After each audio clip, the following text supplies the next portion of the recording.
So summer is almost gone and the new school year is slowly but surely approaching. Are you excited? Because I know I am. Anyway, now will be a great time to start preparing for the next semester if you want to be ahead of your peers. So today we're going over 10 ways to help you do just that. Comment down below what new classes or level you're resuming into and when you're going to start classes. Number 6 is probably the most effective, so stick around till then.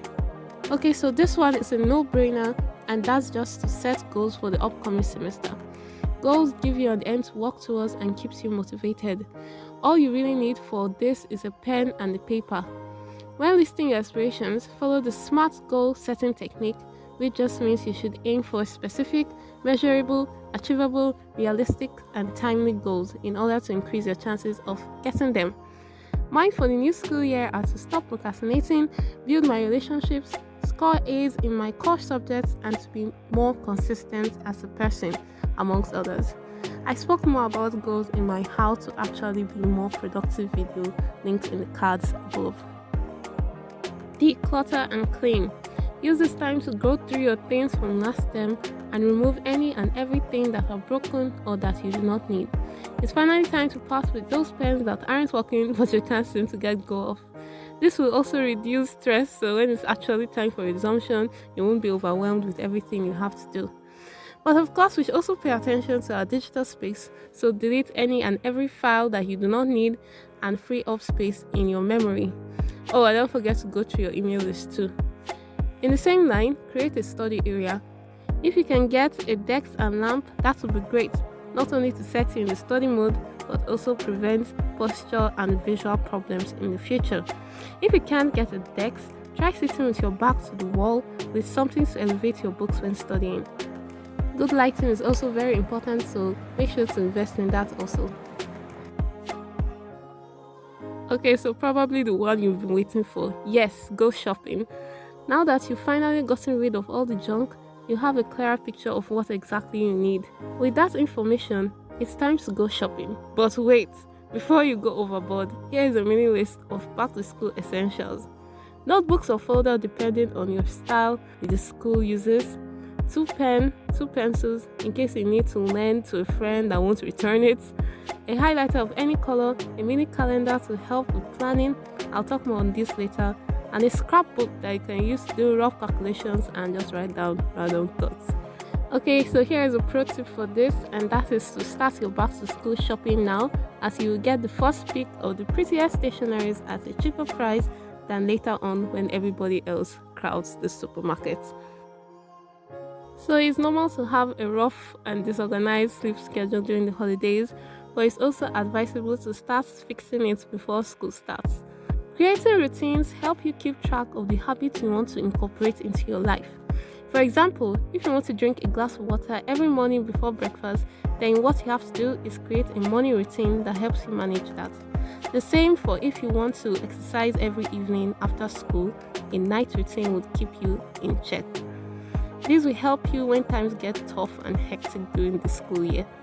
You can also make exercise routines, study routines, and even weekly food tables. But most importantly, start practicing them now so you get used to them and won't feel overwhelmed. So now that you've listed out all that you want to do and all that you want to incorporate into your routines, it's time to create a way of planning it. To effectively make a plan, you have the option of either going digital or using paper or physical planners. One thing that really helps me with my planning is having a monthly spread where I can see all events holding that month at a glance. You can also do this for your entire school semester. Write down all important test dates and deadlines if you have them. For digital planners, I use Google Calendar, which is a pretty good option if you ask me. So the best tip yet is to review old notes and study new topics. I think you must be a very disciplined student to consistently study during the holidays. So it's pretty normal to forget things you've learned previously. This is probably the best way to stay ahead of your peers. Study past materials. Studying past materials keep your memory fresh and at its best. Also go through questions that you failed in the last exam, so when you come across them next time, you'll be able to give the correct answers. If you're fortunate enough to have access to new syllables, read through all the first week of your classes, and memorize the topics to be ready. You might also want to complete any holiday assignments that you have waiting for you that you haven't gotten to yet. Research. Okay, so this is probably one of the most neglected parts of starting school, especially when you're not going to a new one. But I promise you'll find some pretty cool stuff about your school if you search. One thing I would say is not to base your time entirely on studying, but also join clubs, do community service, maybe sports, and other extracurriculars. This will take away the tendency for you to procrastinate because you have excess time and only one activity to fill it. Asking questions gives you a good idea on what your school provides in these areas. Also invest time into looking for scholarships both from your school and from other organizations outside. You'll never know what you can find until you look. The next thing to do is to decide on a way of organizing your notes. I know that this is heavily dependent on what your school or classes approves. Some classes make use of a lot of papers and handouts. In this case, you'll need a folder to store your notes so they don't get misplaced. However, if you use notebooks, then you'll need to get them. A pro tip on how to go about this is to opt for these paperback notes instead of spiral notebooks. I used to have a lot of spiral notes till it became just a collection that was too pretty for me to write in. I started getting these notebooks and it was significantly cheaper and easy to design if need be. It also allowed me to write whatever I needed to write in them without worrying that I was wasting the potential of the book. So we all know that to study effectively, you need to get rid of every and any form of distraction during that study period. And to do this, you need to answer the simple question, what wins the fight for your attention? Conduct a week of intense self-study and write down any and everything that distracts you.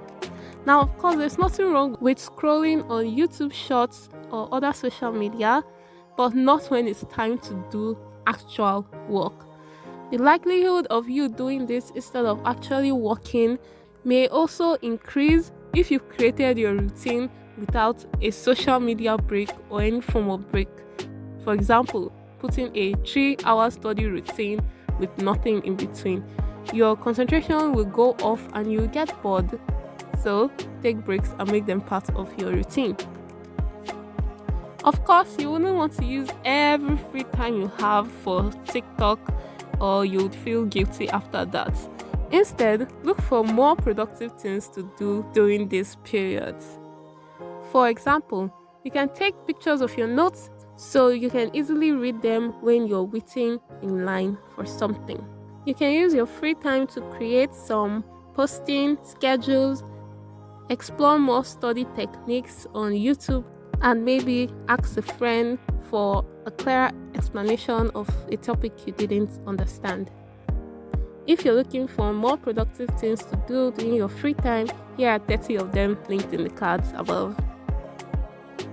And the number one thing, the tip of the iceberg, is create a motivation board. Now, there will be times when every effort you're putting in stop making sense. You start asking, why am I doing this, and why is this worth the effort and the time I'm putting into it?